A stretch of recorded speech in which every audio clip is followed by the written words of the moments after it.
How to change Wi-Fi network on the Smart Life app. So if you want to change Wi-Fi network on the Smart Life app, then just follow this process. There are two methods from where you can change your Wi-Fi. So the first method is repairing the device, which is the most common one. And the second one is to duplicate old network credentials. The first step is you need to connect mobile to your new Wi-Fi. Ensure your smartphone is connected to the new 2.4 GHz Wi-Fi network. Then the next step is to remove your old device. Open the Smart Life app and tap on Device. Select the edit icon or the pencil icon, which will be in the top right, and then tap on Remove Device.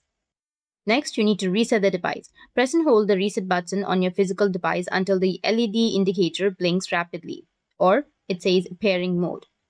Then you need to add the device again. In the Smart Life app, you need to tap on Add Device or the plus icon. The app should recognize the new network settings, allowing you to enter the new Wi-Fi password. That's one method, but if this doesn't work, there's also a second method, which is duplicate old network credentials. You need to access your new router settings and change the Wi-Fi name, which is SSID, and password to be exactly the same as your old router.